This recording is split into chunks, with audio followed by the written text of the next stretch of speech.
Shema Yisrael, Adonai Eloheinu, Adonai Echad. Baruch Shem Kivot Malkuto Leolam.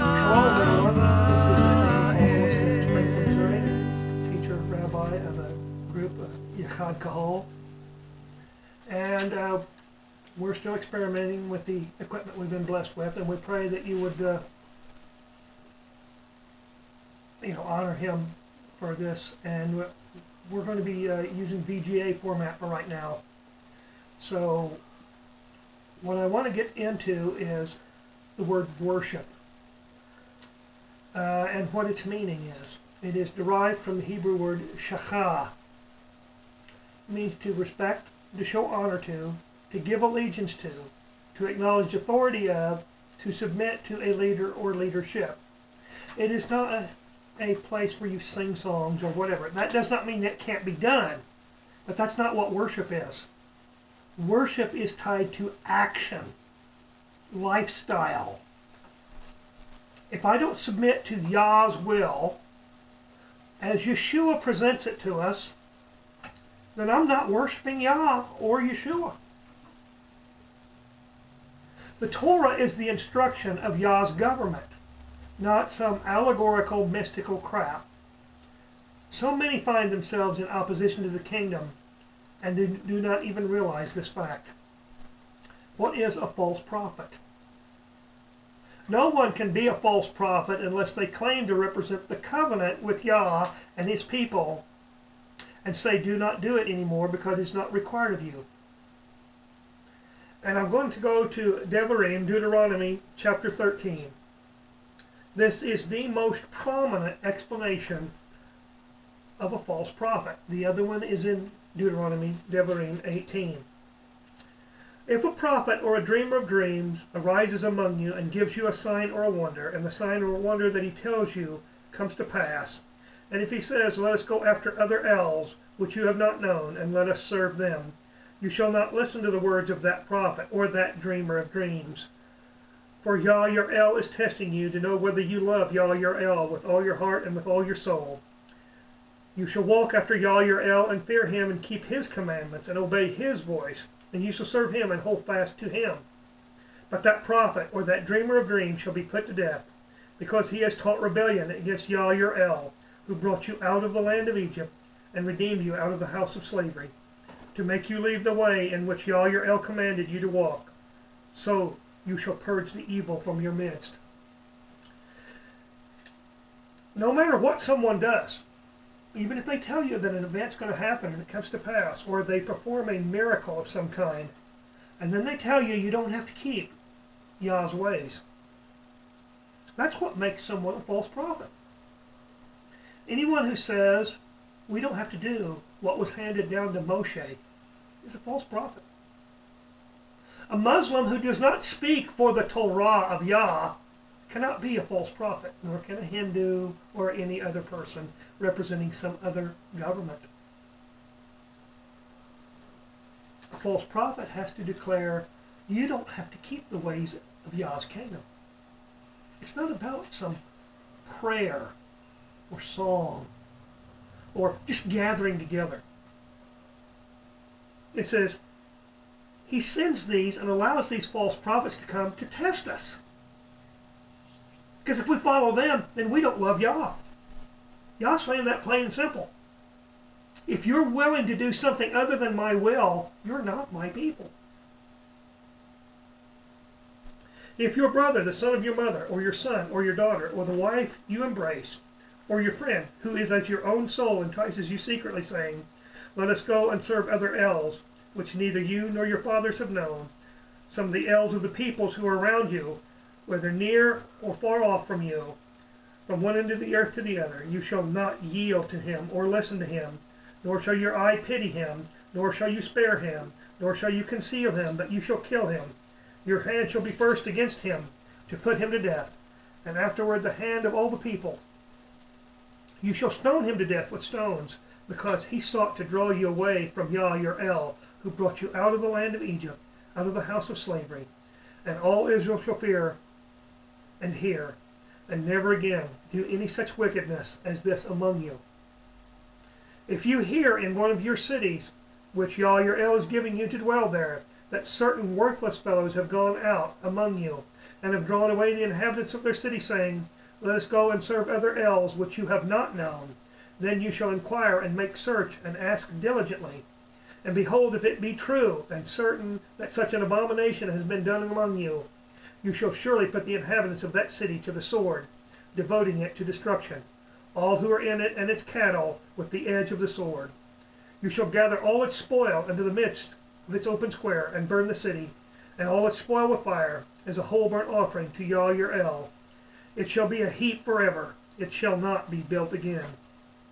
None of the devoted things shall stick to your hand, that Yah may turn from the fierceness of his anger, and show you mercy, and have compassion on you, and multiply you, as he swore to your fathers. If you obey the voice of Yah your El, keeping all his commandments that I am commanding you today, and doing what is right in the sight of Yah your El. Yah clearly specifies this is only be done in the land that he's given to Israel, which is not any place on the earth people want to claim. Wherever Abraham set his foot, that's promised to Israel. That is the only place this is to take place. So do not think that I'm telling you to go out and kill people who speak against the Torah if we live in another land. We do not have that right. I'm living under the jurisdiction of another government, a government that has not yet submitted to Yah. It will one day, but that's not today. Excuse me. When we drink the cup of the covenant, we are to understand that we're giving our allegiance to his government. How many ever thought about that? The covenant is a government thing. It's not a spiritual, religious thing. It's an actual covenant between a people and a king. That's why you're supposed to examine yourself. Do you agree with the king? And if you don't, you shouldn't drink that cup. If you don't think that you owe allegiance to Yah and to serve him and to do his will, which is for the benefit of us and all of humanity, then don't drink that cup. Because it's not just a ceremony. It's not just a ritual that you go through. To go then and violate that obligation is treason, sin, lawlessness. To drink that cup and then to say, hey, I don't have to keep Shabbat. I don't have to eat clean. I don't have to do some of the other things that Yah says. That's treason. Once you've drank that cup, you've committed an act of treason. And I'm not pointing fingers at anybody that I have not been guilty of at some point in my own life. The idea we need to have is that the king sends his son to collect the rightful rent, the tithe due him, but we decide we do not want to pay the king, so we kill his son to eliminate what is due him. This is the idea that so many are taught when they say, he did it for us, we don't have to do it. The son didn't become your sacrifice, he became your victim. Exodus 30, 11 to 16, or Shemot in its Hebrew name.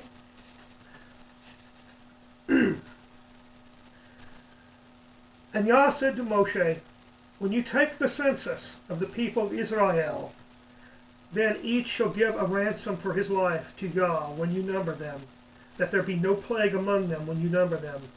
Each one who is numbered in the census shall give this, half a shekel, according to the shekel of the sanctuary. The shekel is 20 gerahs. That is an explanation of what its terms were, what its equivalent was. Half a shekel as an offering to Yah. Everyone who is numbered in the census from 20 years old and upward shall give Yah's offering. The rich shall not give more, and the poor shall not give less than the half shekel when you give Yah's offering to make atonement for your lives.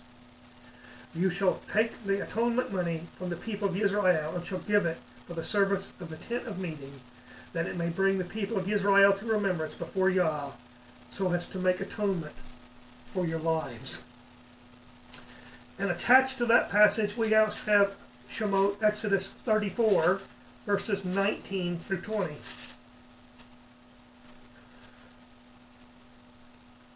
All that open the womb are mine. All your male livestock, the firstborn of cow and sheep, the firstborn of a donkey, you shall redeem with a lamb. If you will not redeem it, you shall break its neck. All the firstborn of your sons you shall redeem, and then shall appear before me empty-handed. These are the males. The firstborn females are his, but only the males have to be redeemed. Because the male is the head of the house. The male represents Yah in the family structure. The wife is a co-worker.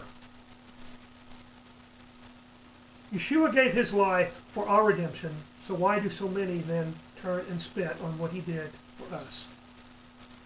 He did his Father's will, and we then reject that sacrifice by claiming sin is not sin anymore. Exodus 31, 13 through 18. Now, sin is not sin anymore, you will not find in the Torah.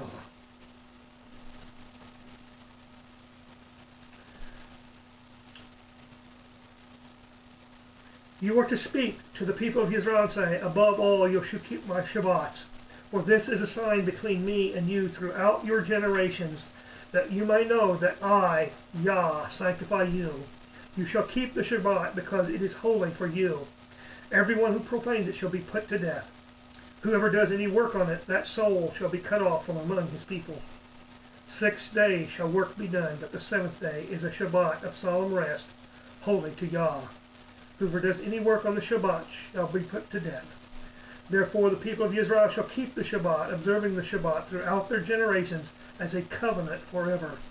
It is a sign forever between me and the people of Israel, that in 6 days Yah made heaven and earth, and on the 7th day he rested and was refreshed. And he gave to Moshe, when he had finished speaking with him on Mount Sinai, the 2 tablets of the testimony, tablets of stone written with the finger of Elohim. Only after he finished explaining to Moshe on the Mount does he give Moshe the tablets. But so many people think that Israel didn't know any of the Torah until Moshe brought down the tablets. But when we read Shemot, Exodus chapter 19, we find that's not true. We also find that's not true when we read Shemot 24, when it says he read the covenant to them, and then he was called up the mountain by Yah to get the tablets. He had already read them, the covenant, which is actually chapters 20 through 23 of Exodus. It's not just the 20th chapter. It's not just what so many call the 10 Commandments or the 10 words, the Decalogue. It's much greater. And if Shabbat is the sign of who Israel is, then once again, I'd like to point out to you in John chapter 1, verses 1 through 5, in the beginning was the Word, and the Word was with El, and the Word was El. He was in the beginning with El. All things were made through him, and without him was not anything made that was made. In him was life, and the light was the light of men. The light shines in the darkness, and the darkness has not overcome it. Yeshua is the creative aspect of Yah. So, if I'm supposed to acknowledge the creation by keeping the 7th day, then what day is Yeshua's day? Since he is the creative part, the Father part is the architect, the designer. The Son is the one that carries out the Father's designs by actually building it. The contractor. Think of a building being put up. The architect draws up how the building is to be built, and then the Son does it. Think about what Yah the aspect that we know as Yeshua, the Word spoke to Moshe on the Mount, do all of this according to the pattern that you've been shown. Think of Moshe looking at a set of blueprints. Here's how you build it. Here's the pattern. Don't build it another way. Yeshua would never build something different than the pattern that his Father gave him. And once again, I'm going to turn to another section of Yochanan, John, chapter 5, verses 45 through 47. Do not think that I will accuse you to the Father. There is one who accuses you, Moshe, on whom you have set your hope. For if you believed Moshe, you would believe me, for he wrote of me. But if you do not believe his writings, how will you believe my words? Yeshua said, those who do not believe Moshe do not believe him. Who do you think gave Moshe the words? The Word that came down and resided in a tabernacle called the human body. The human body is not Elohim. Elohim is in the human body. Yeshua was a human and had Elohim in him. And that is how the term that so many of us who grew up in the church, he's fully Elohim or fully God and fully man, because they're not one being. They're Yachad because the soul, the human part, does what the Ruach, the Holy Spirit, says. It's that voice.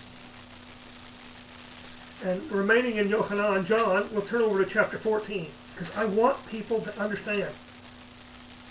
If you say, we don't have to do what Moshe said, we just have to do what Jesus said, then you better know that Jesus told Moshe what to say. The words that Jesus speaks cannot be different than Moshe because he says so himself. Chapter 14, verse 10.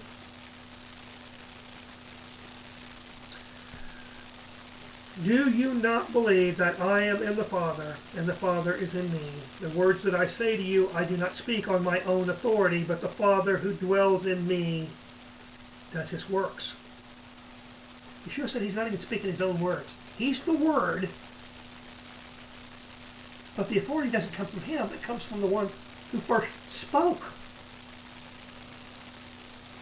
Believe me that I am in the Father, and the Father is in me, or else believe on account of the works themselves. Yeshua said, even if you don't believe my words, believe because of what you see me do. Because you see I'm doing the Torah. He's not doing his own will. He constantly says that over and over. Yet so many people have been taught this garbage that he came to do away with his Father's commandments, his Father's instruction. That would make him an anti-Messiah.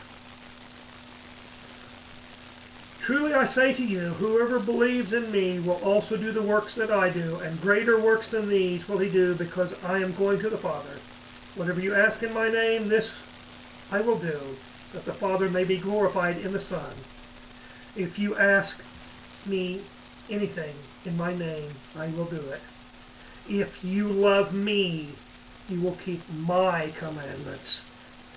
And I will ask the Father, and he will give you another helper to be with you forever, even the Spirit of truth, whom the world cannot receive, because it neither sees him nor knows him. You know him, for he dwells with you and will be in you. I will not leave you as orphans. I will come to you. Yeshua says clearly that if we are not willing to keep the Father's commandments, his commandments, because they're Yachad, they're one, in unity, they can't act differently, then we do not have the Holy Spirit or the Ruach HaKodesh. Those who do not believe that they have to obey do not have the Holy Spirit, because he will not send it to us if we are disobedient. Yeshua, like Moshe, ascended and fulfilled his duty, only to have many gladly proclaim, that we accepted the sacrifice, and then we go make our golden calf. Oh. Well, we don't know who this man Moshe was. He's gone, and where's he at? Where's Yeshua? Oh, he paid the price, but now it's okay that I can do whatever I want. The golden calf is probably the most well-known incident that happened to our forefathers. And those of you say, well, I'm not Israel, I'm Christian or whatever.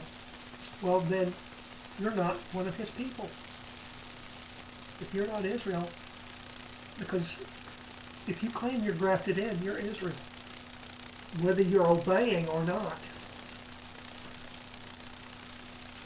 When the people saw that Moshe delayed to come down from the mountain, the people gathered themselves together to Aharon and said to him, Up, make us elves who shall go before us. As for this Moshe, the man who brought us up out of the land of Egypt, we do not know what has become of him. So Aharon said to them, Take off the rings of gold that are in the ears of your wives, your sons, and your daughters, and bring them to me. So all the people took off the rings of gold that were in their ears and brought them to Aharon. And he received the gold from their hand and fashioned it with a graving tool and made a golden calf. And they said, These are your elves, O Israel, who brought you out of the land of Egypt. When Aharon saw this, he built an altar before it, and Aharon made proclamation and said, Tomorrow shall be a feast to Yah. And they rose up early the next day and offered burnt offerings and brought peace offerings. And the people sat down to eat and drink and rose up to play. Oh, Aharon proclaims a feast that Yah didn't proclaim. Guess what? Aharon became a false prophet.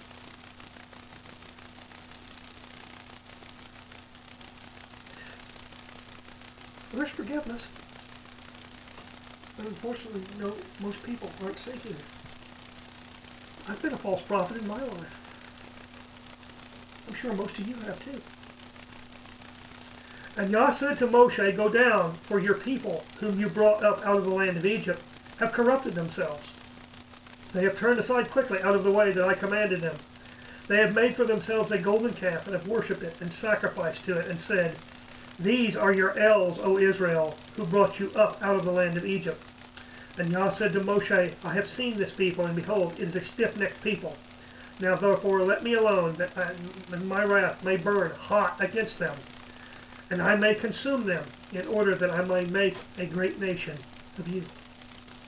But Moshe implored Yah, his El, and said, O Yah, why does your wrath burn hot against your people, whom you have brought out of the land of Egypt with great power and with a mighty hand?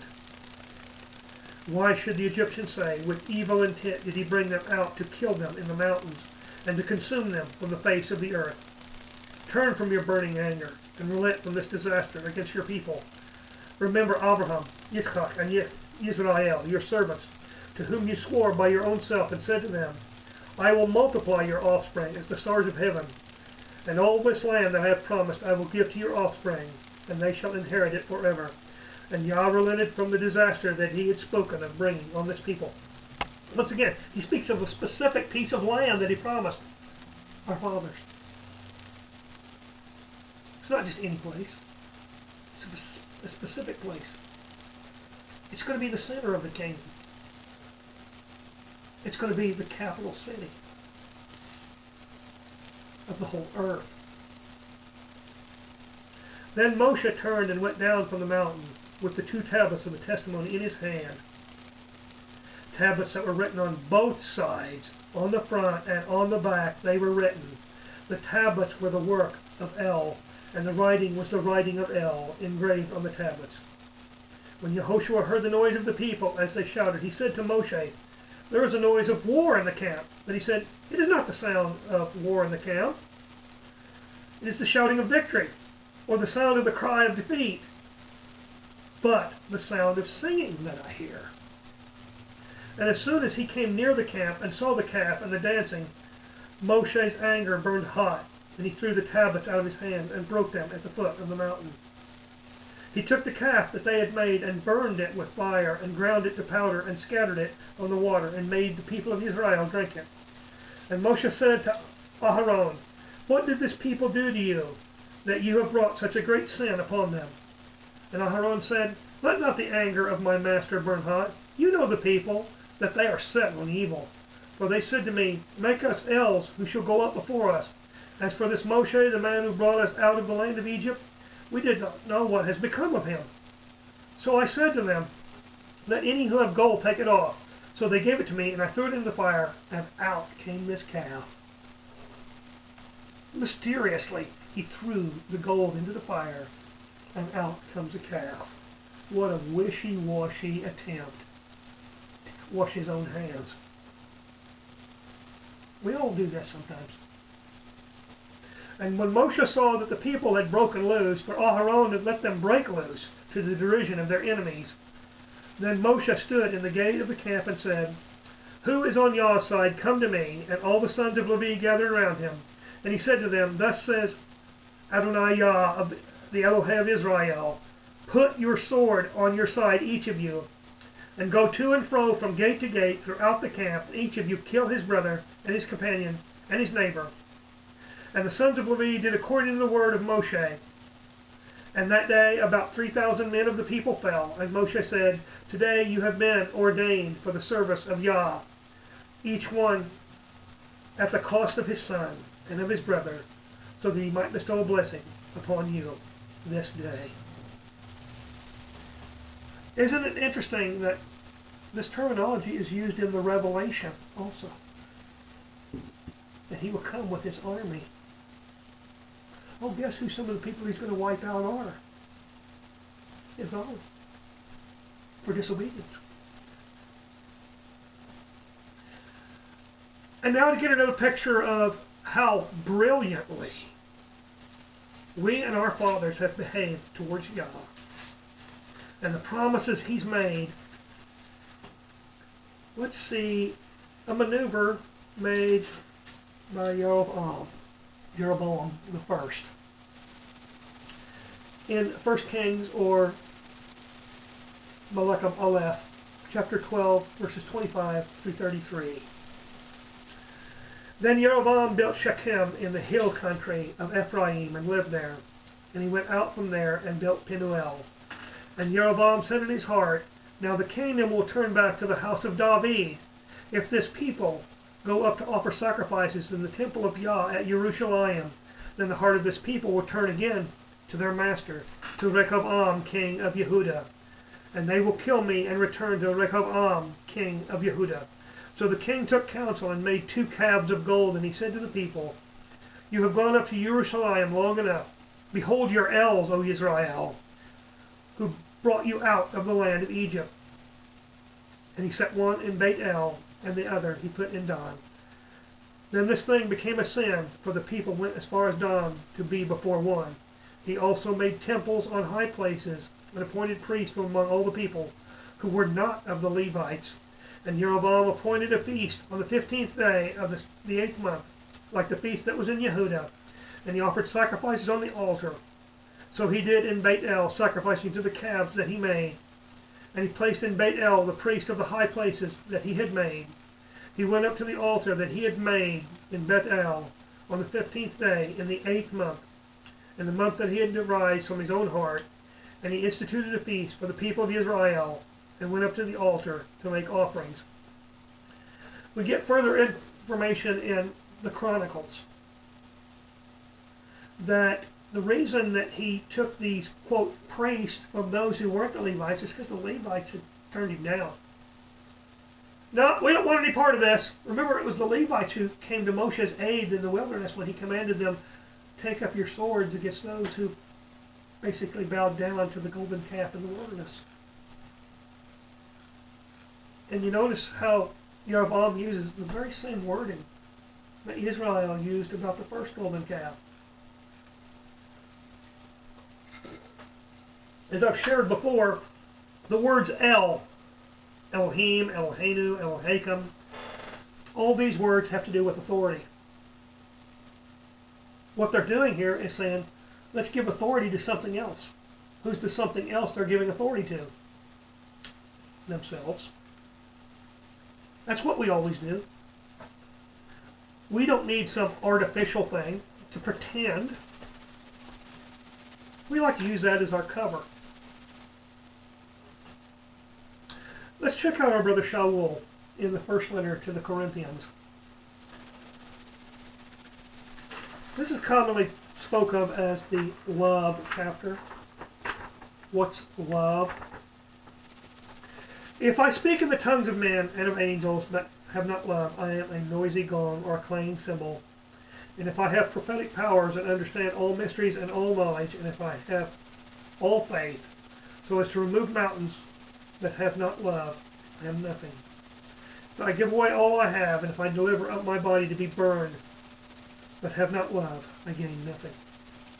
Love is patient and kind. Love does not envy or boast. It is not arrogant or rude.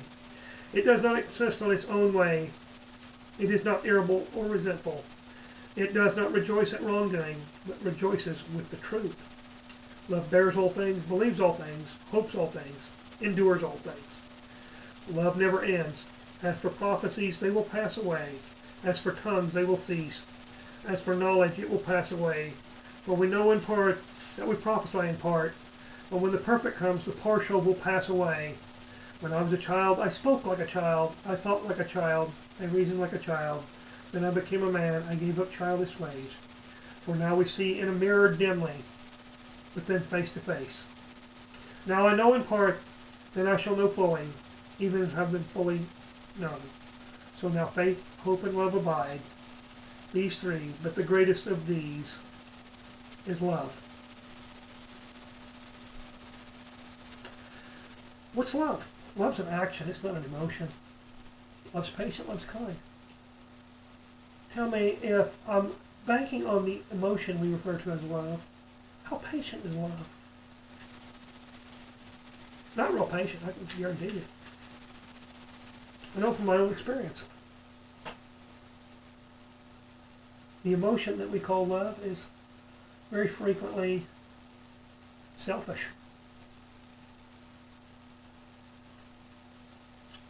Pursue love and earnestly desire the spiritual gifts, especially that you may prophesy. For one who speaks in a tongue speaks not to men, but to El. For no one understands him, but he utters mysteries in the Spirit. On the other hand, the one who prophesies speaks to people for their upbuilding and encouragement and consolation. The one who speaks in a tongue builds up himself, but the one who prophesies builds up the assembly. Prophecy is about the Torah. But the Torah without love, without respect, without compassion, is a hard piece of stone. That's what he calls our heart when we resist his ways. If we're claiming to be in the covenant, and we say, oh, I don't have to do that. I've got a heart of stone. I'm saying, I don't need you. Hey, bless me. Because you have to. You don't have any choice. I said the magic ritual that binds you to do my will.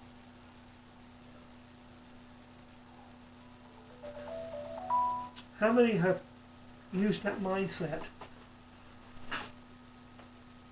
against Yah? Why aren't you doing it my way?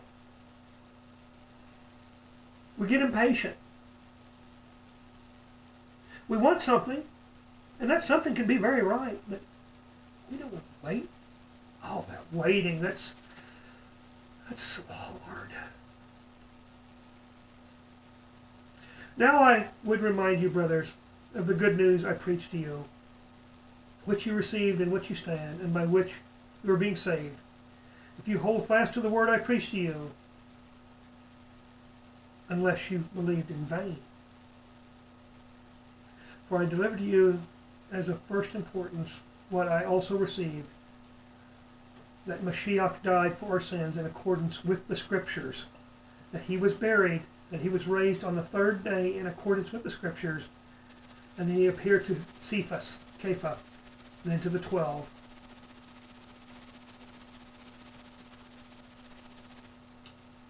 How many times does our brother Shaul point out that Yeshua was raised from the dead? Because it's a human body. A human body given the breath of life again.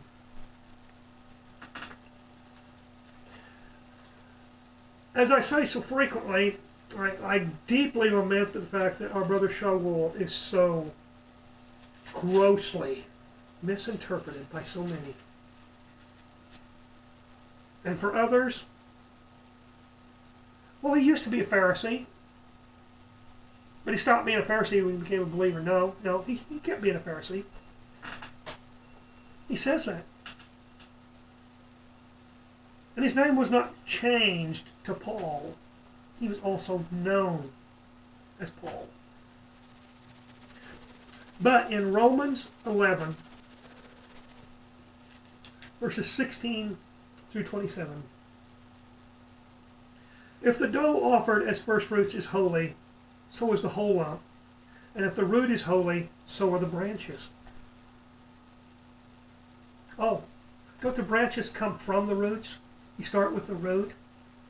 The seed begins, sprouts roots, and then the trunk of the tree, as it grows the limbs out of the main part of the trunk as it rises taller and taller.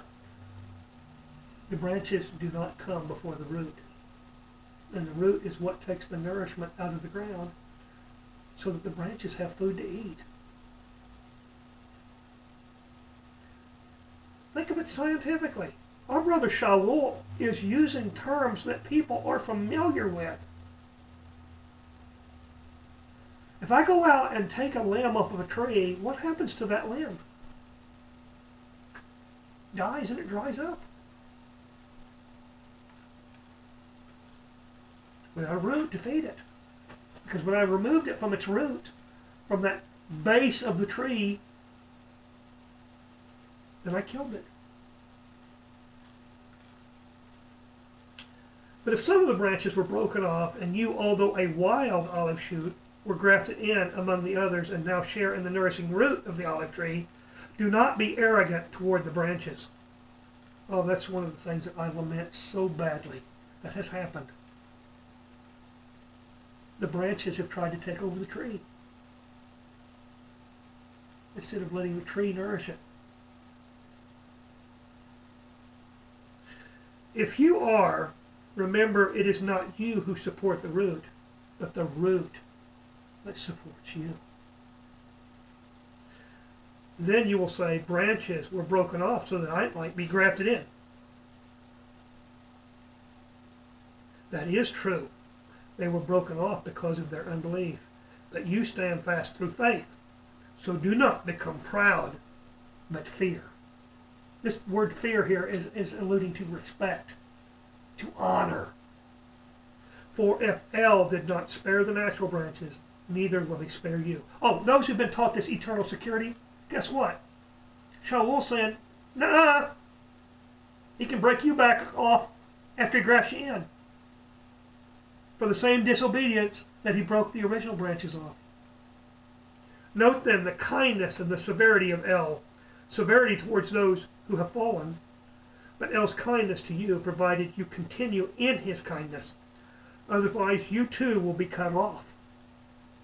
And even they, if they do not continue in their unbelief, will be grafted in, for El has the power to graft them in again. For if you were cut from what is by nature a wild olive tree, and grafted contrary to nature into a cultivated olive tree, how much more will these, the natural branches, be grafted back into their own olive tree? Resurrection. These limbs are dead. But it says because the Creator can take those dead limbs and put them back to life by putting them back into that tree. That's the only picture there is here, is resurrection. It's not about going to some mystical heaven. There is a heaven. I believe in that. But guess what? I can't go there. It has to come to where I and other human beings are. That's what the Revelation is reminding us of. That's why Yeshua says the kingdom of heaven is at hand. We can start being part of that kingdom now. The less we're part of the kingdom, the more we're going to have to change when the kingdom finally does come. And those of us looking for the greater exodus, which is spoken of frequently in the prophets, don't think that everybody that starts out on that greater exodus is going to be a believer, because that's not the way it was the first time. There's going to be some quarreling and strife among brethren, because some are going to come out believing things that aren't what Scripture says. They're going to believe things are going to happen that aren't going to happen the way they thought.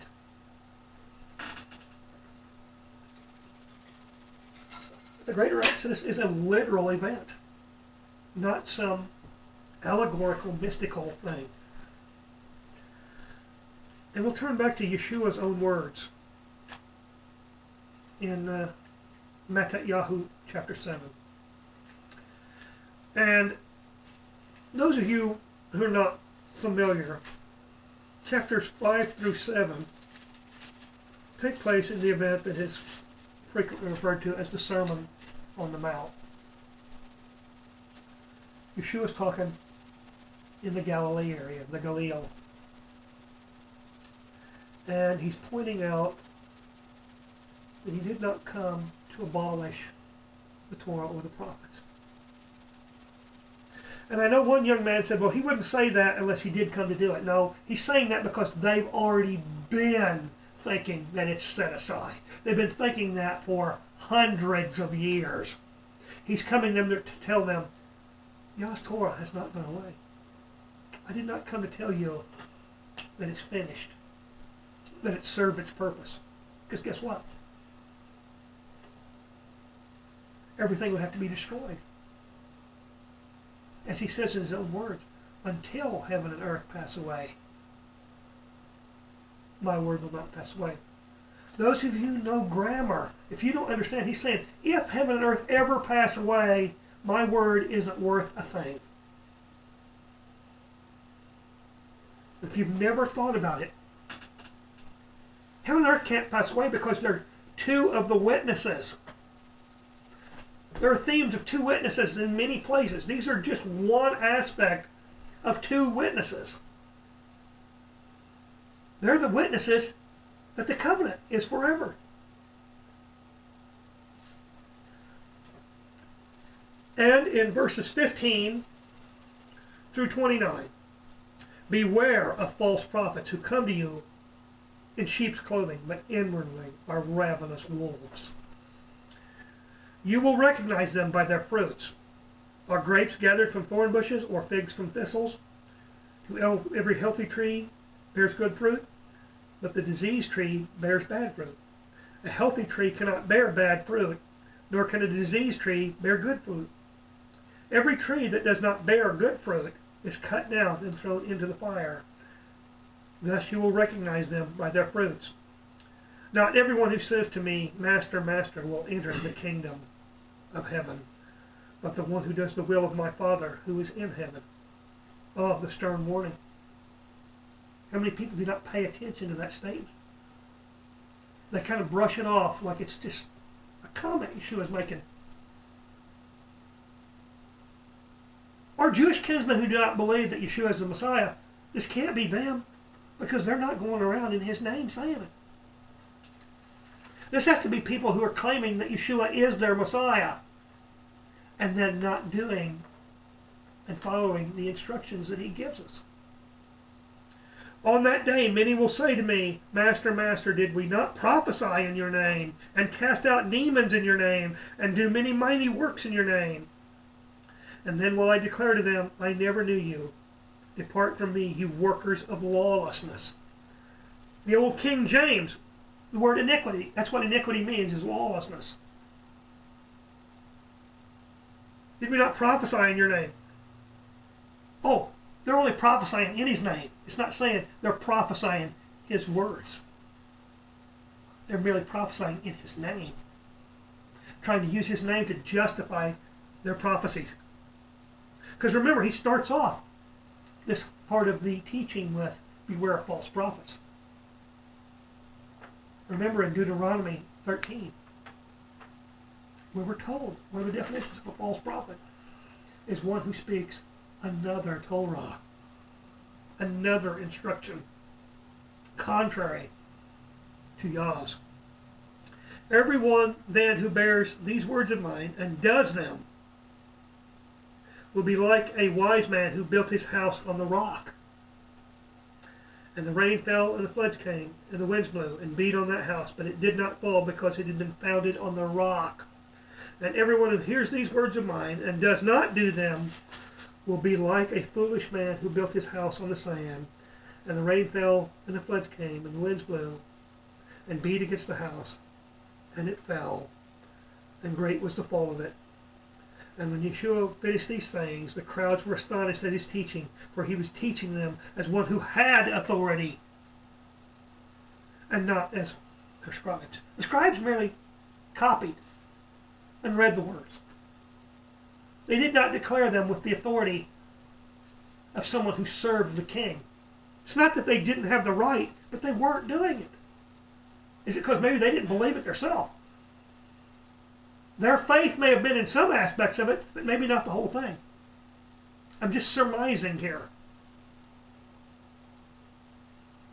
What's the rock that Yeshua is referring to?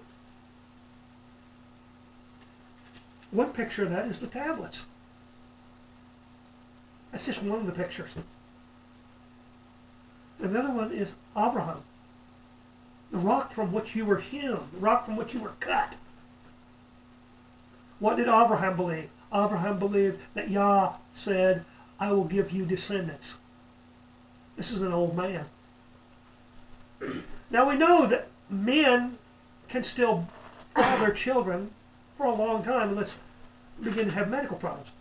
Whereas women, for the most part, somewhere around the age of 40, and this is just a general rule, is when they begin to stop having their monthly cycles.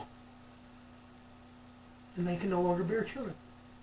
Sarah, Abraham's wife, was beyond that time. How did she know she was barren?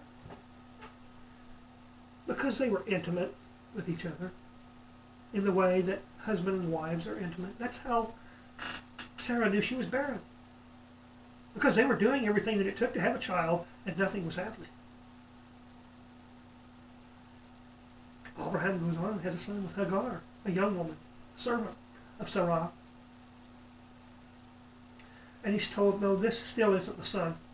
He's your son, but he's not the son I promised you. Ishmael is not cursed.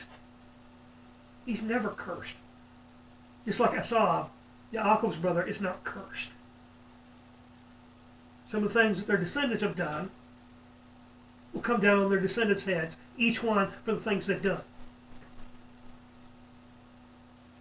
But, as I said, he's teaching Israelites here. All these things that you guys haven't been doing, they've not been done away with. Oh, if he were to come and preach that sermon now, how many places in the world would he have to go where Israel is spread out and give that same sermon? That same speech. I didn't come here to do away with what I gave you. It's not a democracy. It's not a republic. It's not a human form of government at all. And going back to our brother Yachad, in the 8th chapter, verse 47, whoever is of El hears the words of El. The reason why you do not hear them is that you are not of El. Remember, Shaul says to the Romans, it's not enough to just be hearers of the words. That doesn't make you righteous. But it's the doer of the word that is considered righteous. You can't go around proclaiming you believe a word that you dispute having to do.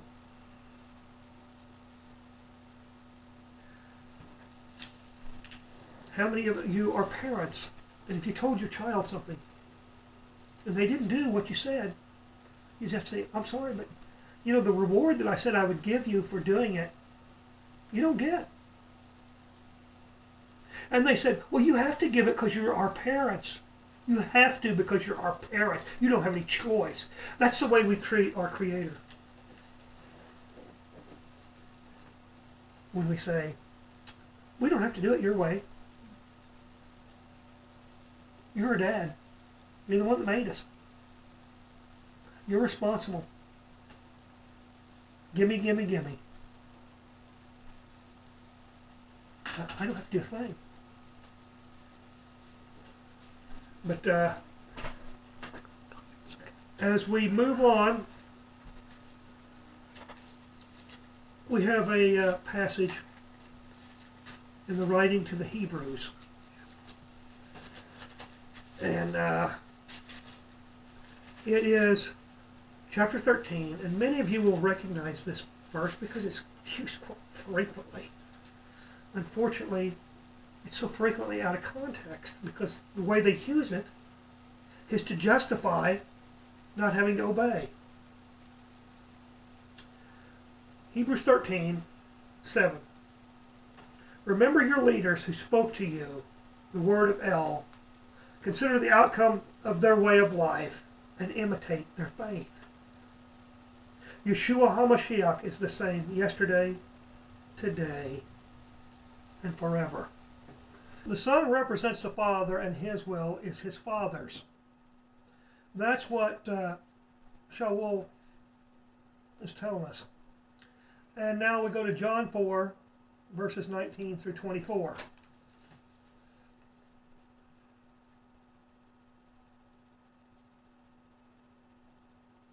The woman said to him, Sir, I perceive that you are a prophet.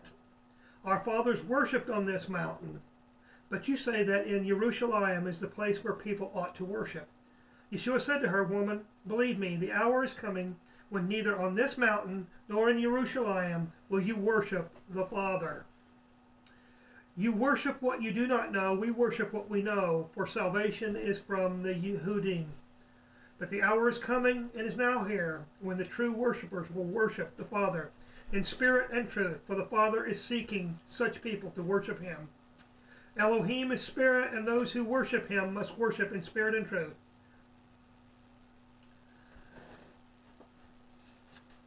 Not worshiping on Beit El, which is where the woman's at, in Samaria, or in Jerusalem, he does not mean that those places have no further purpose.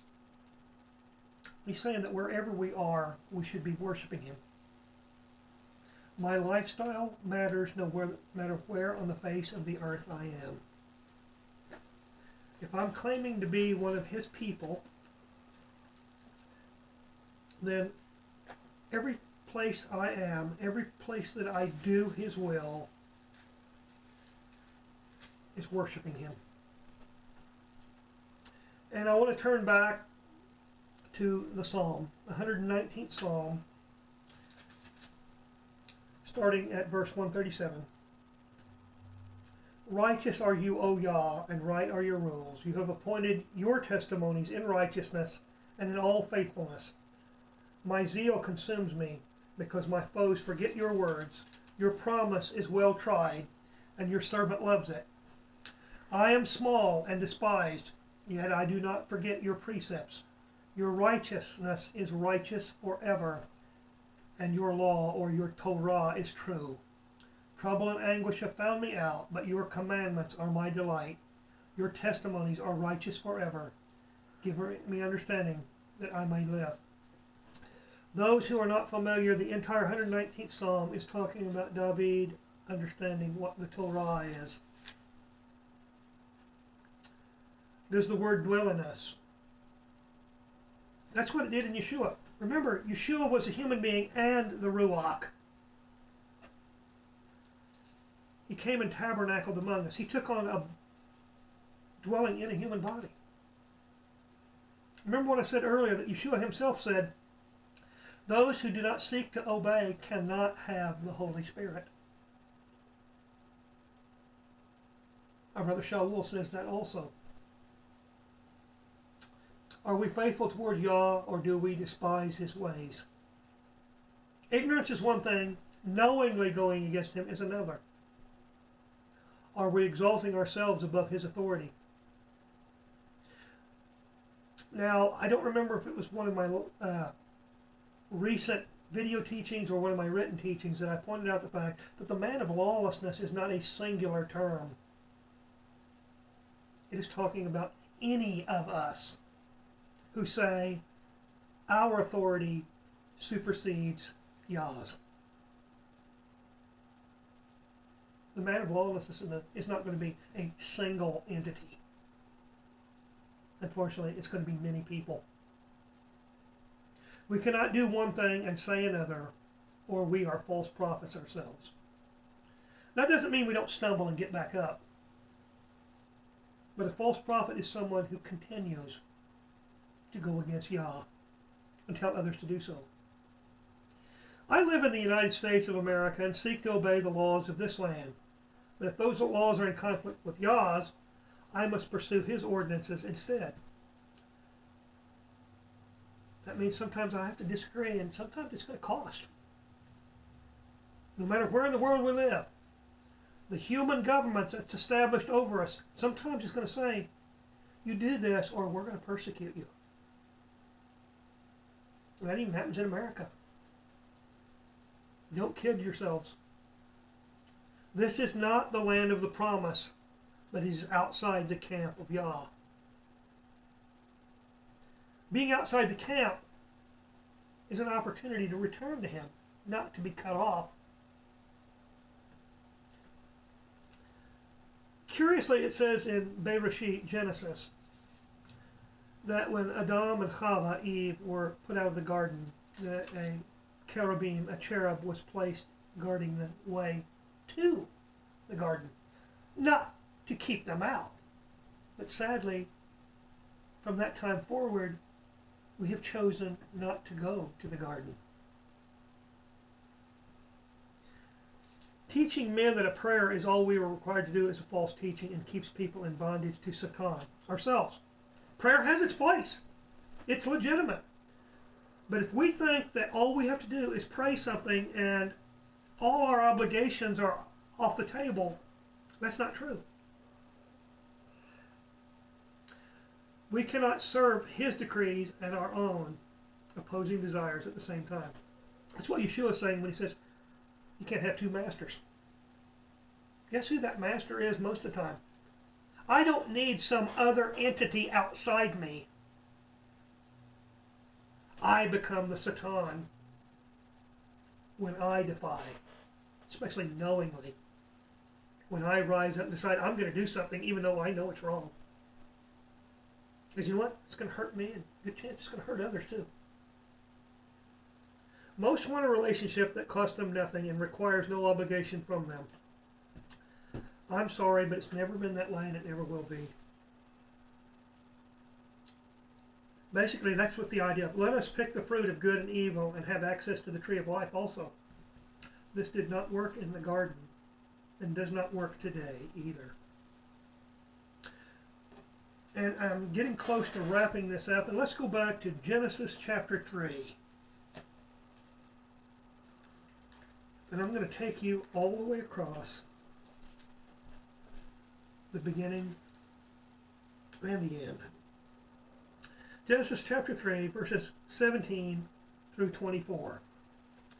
And to Adam he said, because you have listened to the voice of your wife, and have eaten of the tree of which I commanded you, you shall not eat of it. Cursed is the ground because of you. In pain you shall eat of it all the days of your life. Thorns and thistles it shall bring forth for you, and you shall eat the plants of the field. By the sweat of your face you shall eat bread, till you return to the ground. For out of it you were taken, for dust you are, and to dust you shall return. The man called his wife's name Eve, or Chava, because she was the mother of all living. And Yah Elohim made for Adam and for his wife garments of skin and clothed them. This is an interesting one. People don't stop and think. They had put on leaves sewn together to make themselves a garment to cover their nakedness, of which they didn't realize they were naked until they ate the fruit. But Yah provides them with skins taken from an animal. This is not magic. This is one of the pictures of the lamb slain from the foundation of the world. An animal died in their place so they could have the covering that Yah said they needed.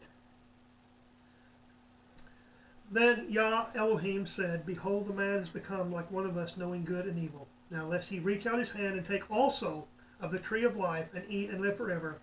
Therefore Yah Elohim sent him out from the Garden of Eden to work the ground from which he was taken. He drove out the man, and at the east of the Garden of Eden he placed the cherubim and a flaming sword that turns every way to guard the way to the tree of life. Not to prevent, but to guard the way. He doesn't want us coming there in our sin. He doesn't want us to be able to eat from the tree of life and live perpetually in sin. That would be a curse. Now we're going to go to the end. Revelation chapter 21, verse 23.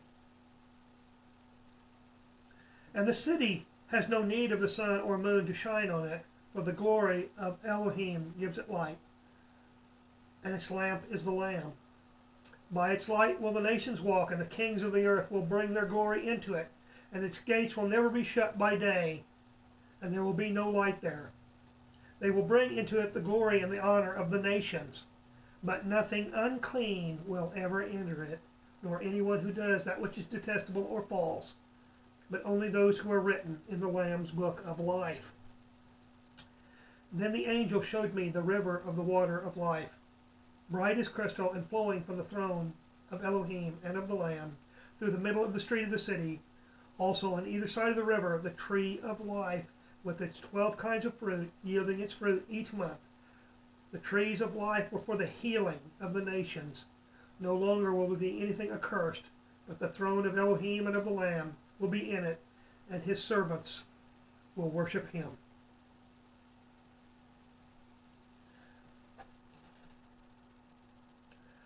Joshua says in the 24th chapter, the ending of his story of his being the leader over the 12 tribes, by posing the question to them, who are you going to serve? You can either serve Yah or you can serve the authority of your own devising. And he tells them, but as for me and my house, we're going to serve Yah, Elohim. Do I serve me or Yah? There will still be those outside the gates who must accept Yah's reign over them. They're not in hell. This particular picture of what people think of as hell is not what this chapter is talking about. It says that some of them can come in the gates, but they can't stay there full time. There'll still be those outside the city. They'll still be working. It says their gifts will be brought to the king. It's talking about Yah and the Son. The Father and the Son.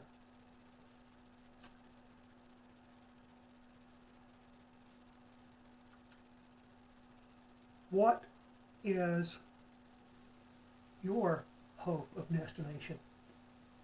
Are you aiming for the city? Or are you aiming for second place?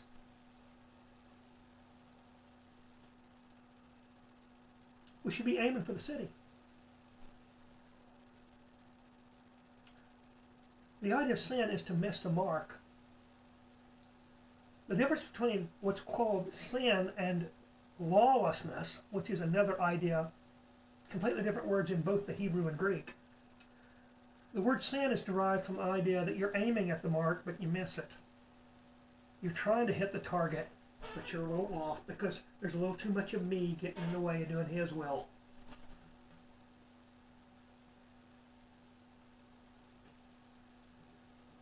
He wants to take us back to the garden. That's what He's talking about here in Revelation. He said, I created you in a place, and I gave you authority, and you decided to do something I told you not to because you wanted more authority. You wanted to give yourself something that I never gave you. So we have to be careful. We have certain authority. When He says you'll do greater things than these, there's a whole spectrum of things that means. It doesn't mean I have to do supernatural acts. It doesn't exclude them either. But greater things you should do. How do you cast out a demon? How do you tell somebody they're healed? Same way you should have. You recognize where your authority comes from and you exercise it properly. We don't just get to call out and demand something and not live it.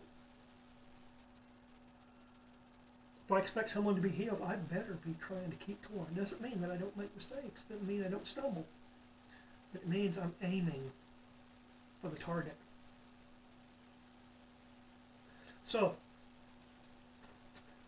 as always, may Yah's face be upon you. May He look on you in favor. May He give you shalom. Until next time, shalom aleichem.